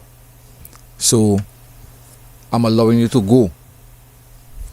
I expect, right, your cutoff time is 8:30. Right. So when I come and pick you up for 8:30, you should be available. Okay, cool. Eggleston and Jodel bus is run from a specific time to a specific time. You go, the thing is supposed to start at 3 o'clock. At 6 o'clock, find yourself by the bus stop. I don't want you to be calling me at 9 o'clock. I'll be, Daddy, well, I know I trusted you to do this. But that's what age? Let's say it's 13 or 14 or 15. Okay. High school age, because you know high school children, yeah? I'm trusting you. When you start breaking that trust, I can pull back from you. But if you're within the auspices of what we agreed on, then good, I'll continue to trust you. So when you 6 years, say, okay, you know what, there's a party, where are you going to sleep? Are you going to sleep, do a sleepover, or do you want me to come and pick you up at 10 o'clock? Okay, I'm allowing you to stay out a little later, I'll come pick you up at 10 o'clock. But if at the time I was telling you it's 6:30 to get to the bus stop, at 9 o'clock somebody tell me, I see your son or I see your daughter somewhere, it means that I'm going to pull back. Right. And that's what I was trying to explain to a parent recently. You have to allow children to be children, because that's how they form who they are. Right. You don't expect when they get into the working world is when they're starting to learn to relate to people. Do you know I've met 25 and 26-year-olds that just don't know how to relate to people? Yeah.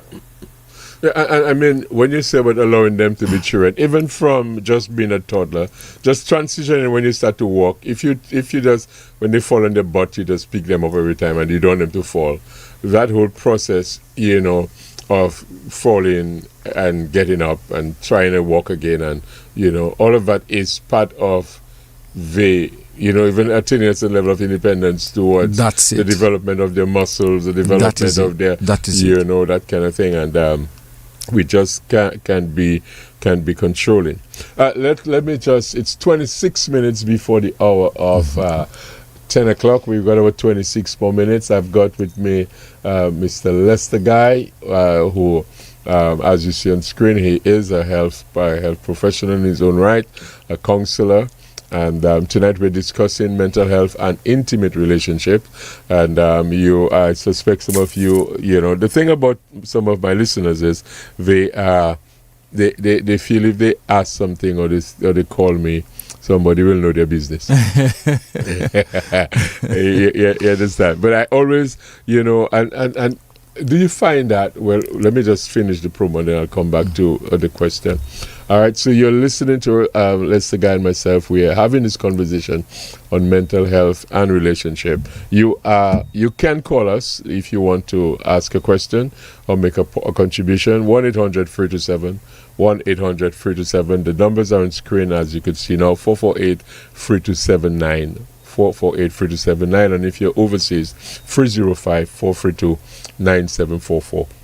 Or you could drop a comment, a question on the Facebook page. We're monitoring that. Or you could send me a WhatsApp directly, and I will entertain your question and all of that. But let me move from what I was just thinking into another thing. Lester, we talk about mental health in relationship and home life. How stressful, or how stress shows up at home, you know, and in a home or in a relationship, we notice or one of the things we see sometimes, a temper tantrum, or silent treatment, or the constant argument, and so forth. One may say these are the effects, the effects or the symptom. What have you learned, maybe are the causes when it comes to just the home life? And you see all of that, because even sometimes, do adults have temper tantrum? Oh yes, I've seen them. In fact, we sometimes interpret temper tantrum as someone acting out. But passive aggressive temper tantrums can even be more dangerous. Explain. Where something didn't work out how your partner or your wife wanted it to. And for the next couple of days, she have you on an arm's length. That in itself is a temper tantrum. Oh. Because temper tantrum comes from an emotional place. You're saying arm's length in the sense of she is treating you giving you this silent treatment. That is it. Or what some people say, they she's locking you out. She's locking you out. That is a temper tantrum in itself, you know, especially for adults. And that can be passive aggressive temper tantrum, can even be a little more impactful than active ones. You said passive aggressive. Yes. Because there's a passive aggressive is, for example, we've had a discussion about something and things didn't go your way, and all of a sudden you've shut me down. So normally during the day we'd have a nice little laugh and talk jokes and so on, and all of a sudden, so all of a sudden you send a message and it's like, oh, so I have to respond to you then. So everything you say, I must. When before it will be, oh, it's so cool, my day is going good. Of course, that's being passive aggressive, and we know that we had a little argument last night. Right. You understand? So yes, people can throw temper tantrums. I've seen people throw temper tantrums when they leave the house, start their vehicle, go, and you're sitting there twiddling your thumb, checking what time that husband or that wife will come back. You don't know what the person going to do. I find those things are very disrespectful, number one. And it also shows a lack of learning to resolve things that are in front of us. Because we're entitled to be angry in the past. We're entitled to be disappointed. Yeah. But the way that we deal with it sometimes is not always the healthiest of ways. You're in a home and two people are passing each other straight in the kitchen and for 5 days, 4 days, you and somebody sleeping in the same bed, or you decide, I'm not sleeping in the bed because you're angry, so I'll just take it on the couch.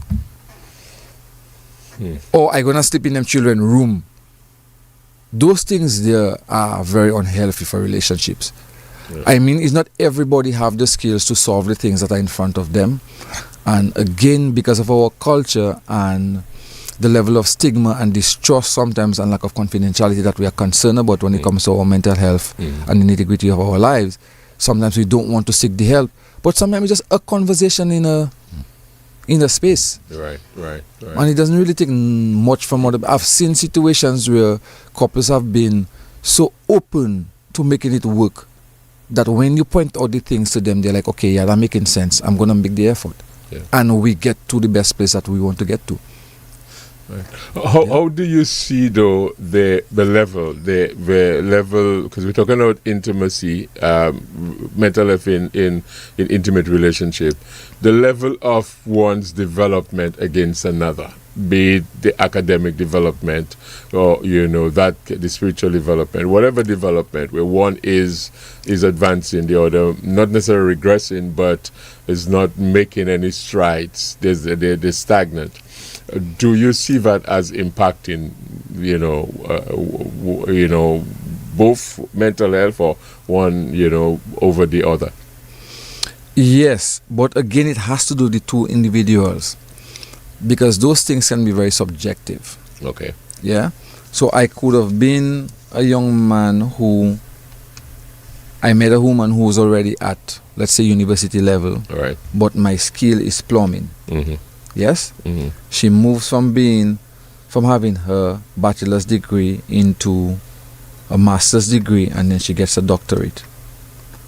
But I am still at the same level. But sometimes nobody says that I have been the person investing in her. And when she reaches at that level, because her spaces now, academic or professional spaces, requires a certain level, you find she's pulling away from me.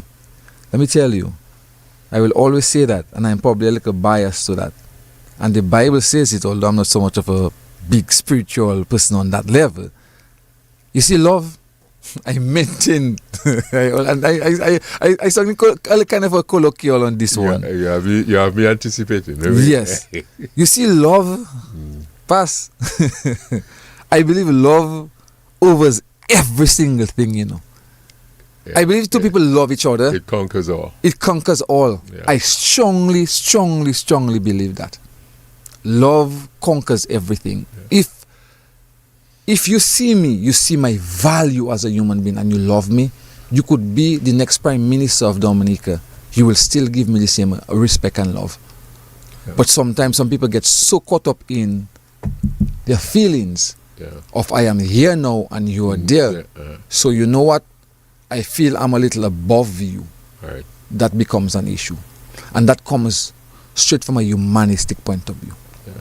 Nothing else. Yeah. So there are a lot of brothers who might be stressed because their woman, the woman has excelled, and they feel like placed in a corner. But let's say I have one of the listeners with a question. I have a question. Yeah. So that question is they sent it via WhatsApp. The person is saying, in respect to the sweeping under the carpet thing, after how many tries to solve an issue would it be considered healthy and having no effect on a person's mental health? And then the person is adding, men especially deem bringing back an issue as nagging. Would you, or let's say the person is asking, shed some light, would you consider this as nagging? All right? The person don't call anyway. I didn't do that. Nagging. I don't want to know if I would. I don't. Well, yeah, I mean, we use the word nagging, but if something within a relationship is not resolved and the person is affected by it, I don't think I'll consider it nagging. Because the whole idea of nagging, from what I'm listening there, they're bringing it up repeatedly in a way that's irritable. So like one of the things we learned when I did some counseling is sometimes the why question could be like a nagging question. It's based on how you ask why. Right. Okay. You understand? And then there's certain things. Let me throw another scripture at you. It says it's better to live in the attic, all right, than with a boisterous woman. A woman that is just like a vovo. You remember the vovo in your ears? Mm-hmm. So that, I think, is what they're speaking of when they talk about nagging. That constant reminder of the same thing. So let's probably make that a little more practical. Let's look at an example where a man or woman might be nagging you, for want of a better word. I put in nagging in air quotes, yeah? Where it's, okay, I find that you spend money in a way that's costing us. Okay. Right? And we may be a couple, and you're saying, well, yeah, I'm making my money, I can spend it. But somewhere down the line, they come and say, well, the light bill is not paid, or this isn't paid, or the house needs this, and you're not coming through. But I've been telling you that we need to manage our money differently. Good. Do we consider that nagging? When I, as a husband or as a wife, realize that you're spending on things that don't necessarily need to be spent on, would you consider that nagging? Because it's having a secondary effect on our lives for the things that we want. Would it? I think sometimes it's not necessarily what is said, but how is it said? But how it's said. Okay. And then most probably with the frequency it is said. No problem. So you go on Shein or Amazon and you spend. You buy specific things that you want, because every time a Creole Fest or something fest is coming up, you spend $600 or $700. Whoa. Yeah, because you want, remember, you want the ticket, you want the latest style, the dress, you want the shoes, things. So you want all of the complimentary things, and it's costing us. But remember, we are together, and our budget says that for personal items and so on, we can only afford $400 annually. Let's say annually, or let's probably say monthly. That's a lot monthly. Yeah, I mean, like, for example, based on what your salary cap is and what your family commitment is, you have personal money that you can do personal stuff. Right. Yeah? So you do that, and every time the light bill goes up, because we know how things are with the light bill, or gas has gone up, Yeah. we realize that putting money in the cars is making us pull out from a saving that we have. And I've been saying that to you, you know what? We need to kind of be a little more careful how we manage the money because we are over our budget. But you insist that you are continue to spend over the budget. Every month it comes up. Do you consider that nagging? And that's the practicality of it. And I'm bringing it up for the listener to understand. There are some things that sometimes I bring it up because it's significant. Or, here's another very good example. You get married to someone who has a teenager, and you're saying, but every time the child goes in the fridge and drinks the juice, he'll leave a quass juice. Quass juice. Yeah. Can you talk to him? And he's saying, well, I tell him that already. He's a big boy. He should know better. But he's still doing the same thing because it's his way of being passively aggressive to a man that you got married to. So he's deliberately making something that will be an issue within the setting. Is that really a nag? Right. That situation sometimes requires that you have a conversation with a professional and say, okay, this is the situation at home. Oh no, some women or some men will say, but that's not a problem. It's a child. Why are you making a problem over a child? But I am feeling disrespected. How do I now let you see that the thing that the boy is doing is a 16-year-old boy? He should know better that if he leaves dishes in the sink, he should wash them. And do you telling me I'm nagging you? Would a wife say to a husband or husband say to her, I'm nagging you because I'm telling you that this is something that's affecting us and it's making us get in a quarrel? Right. So here's the additional part. It's making you and I get in a quarrel. Right. That's not a nag. That is an issue that needs to be resolved. Okay. What you find sometimes when people pull out is like, okay, I tell you what, I'm not going to tell your son anything. I'm going to find a way to get back at you. Technically, passively. I don't come at the home as often. I go and play dominoes and I spend more time. Oh, you never there. Oh, well, I don't want to be there because when your son or your daughter is in the house and I say something, I don't feel comfortable. So in that sense, that person is trying to find their own safe space and their own place of peace in that sense. And you see how now it has a rippling effect. We go back straight to where we started at. Your thoughts about the situation, your feelings about the situation, the emotion it brings out in you, and how you react and the consequences. The action of staying out more because you don't feel comfortable in the space is right now you stay out more, you get a little chick on the side, things start happening. You see how it comes back. Right. And that is important. And that's why I keep telling people, before the thing becomes an issue, nip it in the bud. Yeah. And if you can't nip it in the bud between you and your partner, be it your long-term sleeping person or how would I say, what's the word we use now in law? When two people have been together for a very long time and not married. Common law. Common law. Before it becomes an issue, nip it in the bud. Find some professional help. Like $80 for lack of stress is like $100 for lack of stress for like a session for an hour to figure out how we move forward. It's not going to cost you your life. You call Mr. Guy and you say, Mr. Guy, boy, can we come in and have a discussion with you? I've had a situation where the wife, the husband, and the child came. Right. And it also means that we have to learn that to understand that the compromisation and the negotiation comes. I have to give to get. Right. So before it becomes overwhelming, and the alternative is we have so much problem because of that young child or that young boy or that young girl in the home, we're even thinking of divorcing. That's the alternative. Yeah. So do the thing that you're supposed to do beforehand, before the alternative have to be the only choice that you have right now. Right. And that's wonderful. But let me move on. Our time is just quickly going. Do you think we have moved ahead in terms of our appreciation as a society? Our appreciation for counseling, for that intervention, or do you feel we're still stuck in the old mode that I'm not crazy, I'm not that, I'm not going to no psychologist, I'm not going to no psychiatrist, I'm not going to.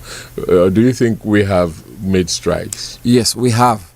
I still think it's too slow. Okay. We have, because I tell you, I am surprised at the amount of people who are seeking psychological support right now. Right. I likewise. It's a little much for me. Yeah. And not much for me in the fact that I don't want to do it. It's for me because I work for government.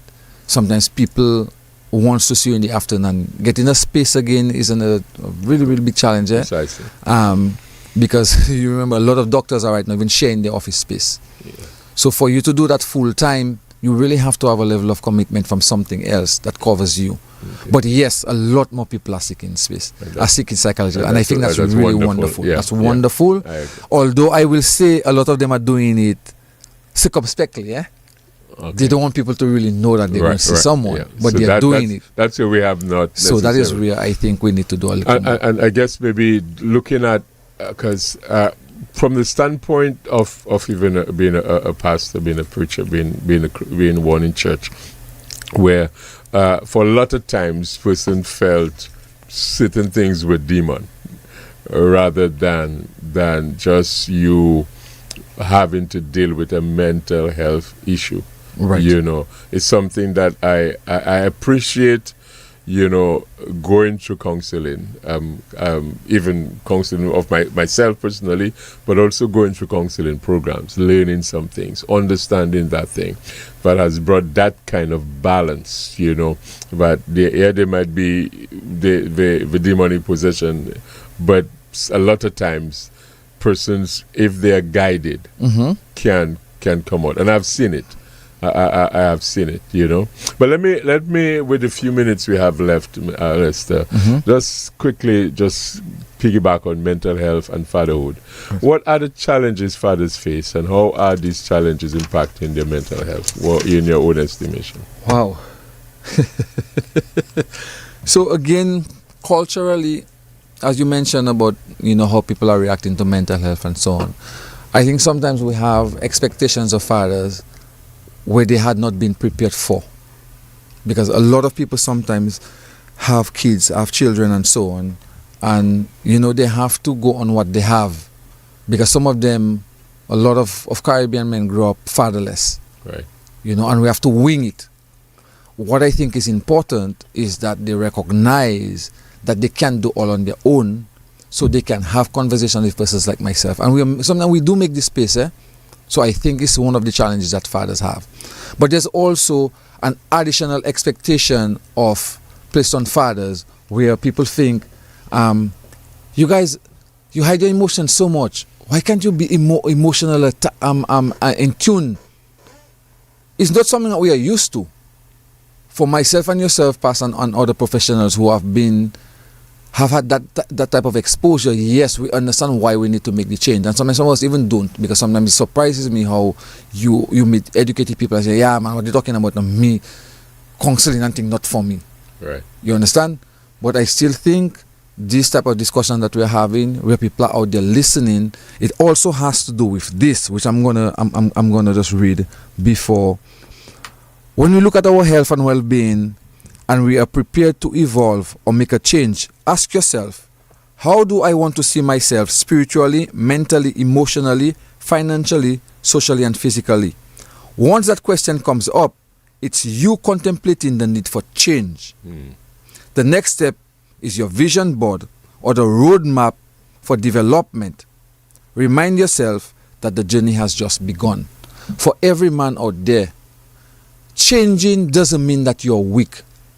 Changing means that you're seeing things that you can improve on. Right. Take the opportunity and improve on it, not for yourself alone, but for your family, for society, for your children. Because sometimes we know there are things about ourselves that we need to change. We need to adjust. And we're unwilling to do it because we don't want to give up who we are.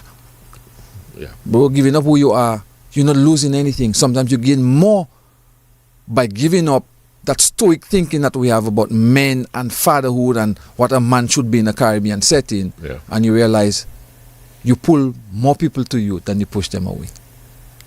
Wonderful. So, in that sense, when we talk about some of the challenges, we're also looking at the pressure to provide, and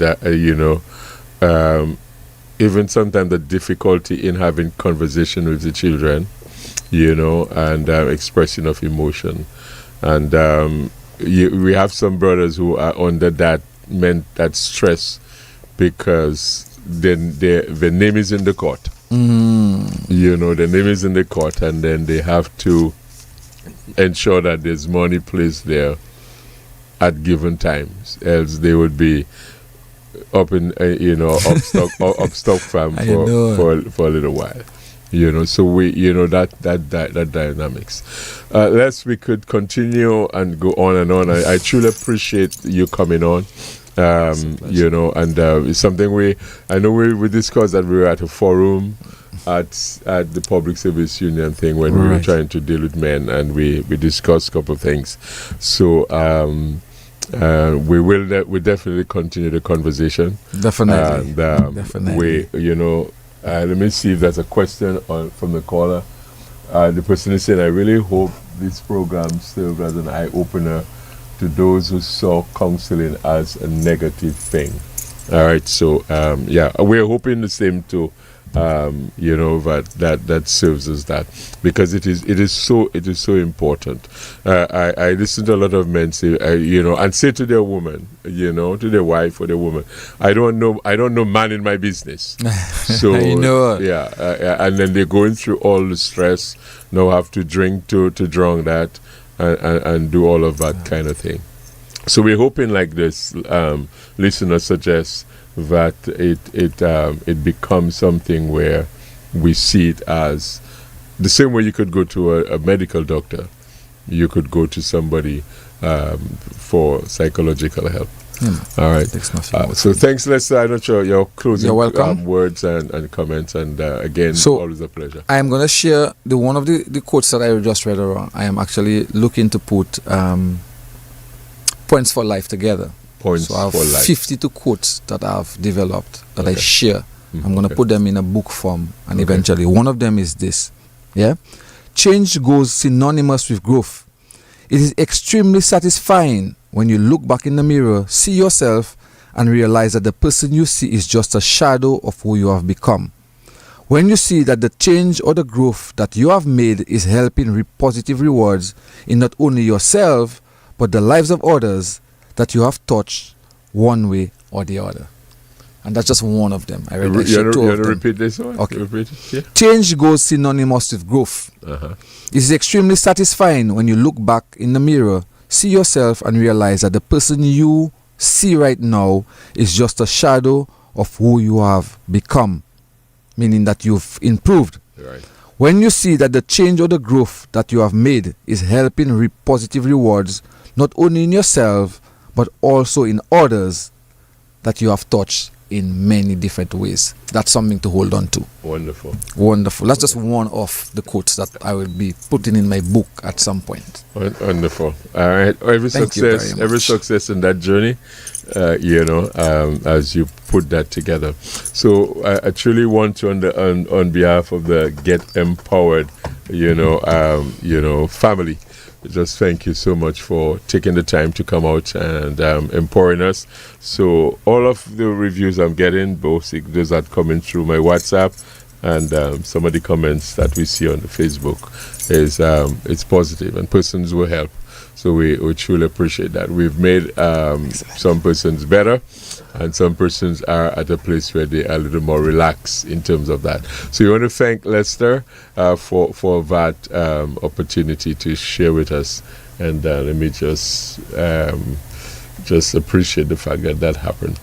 All right, so this was Get Empowered for tonight. And let me just do this as I just help my guests in terms of the bye. Living in the positive. Here is an invitation to get empowered on DBS Radio every Tuesday evening from 8 to 10. It is a program designed to lift you, helping you to be better, not bitter, helping you to live in the positive, inspiring, uplifting, and impactful. Get Empowered covers topics and real-life situations that are often not discussed. Get Empowered will seek to help you find a reason, not an excuse. Get Empowered provides laughter and encouragement with positive interaction. You can also join the conversation. No subject is too heavy for the team and knowledgeable guests. Relevant, practical, and to the point. That's Get Empowered on the Nation Station every Tuesday evening from 8 to 10. Live in the positive on Gets Empowered. Living in the positive. It's always a pleasure when someone takes the time off to join us here. And as you could see, well, let me just get myself all by myself. Yeah, it's always a pleasure when we can get, persons to come along and share with us. So thank you. We say thanks to Lester for that, and the information was quite positive. So that's about a wrap for Get Empowered for this Tuesday the 16th day of June, the 2026. Next week, I will have guests in studio again, and I'm just debating with my guests coming up next week whether they want to be on the social media platform. We'll have a lady guest next week. We've had 3 consecutive weeks with men, and we'll have a lady next week and to empower us. And we're also looking ahead to a discussion with, that might create a, greater perspective with women and their mental health. So all of that is in the works, and hopefully that will come in sometime in the next month. All right, so all of this is happening, and just to empower us and see how all of that work out. So again, good evening to all of you who dropped in your comments and all of that stuff. It was actually a pleasure on my end too. So until next Tuesday, in terms of just that live Facebook and YouTube and TV expression, my name is Michael Jacek, and I'm going to be signing off from that part. But I'll be hanging around. I'll be around until 11 o'clock. So we're going to drop some tracks and some music towards encouraging fathers. There's some songs that are healing songs, and we're hoping that happens. 3 minutes after 10. That's it tonight on Get Empowered. So until next time, God bless. Nice? Yeah, nice. All right, so that's Get Empowered. So let's just drop some things as I kind of move along to just switch some stuff, going. So let's just do some station promo, and then we'll yeah, DBS again, coming through with what you love and using up, showing you how we do what we do when we do. DBS is the nation station, that is true. Y'all, I'm telling you straight, DBS along with deep fries and Wall Street, telling you that what you gotta do, DBS is what you need, what you want. So tell me what you want. DBS, of course. Tell me who you need. DBS, of course. Tell me who you want.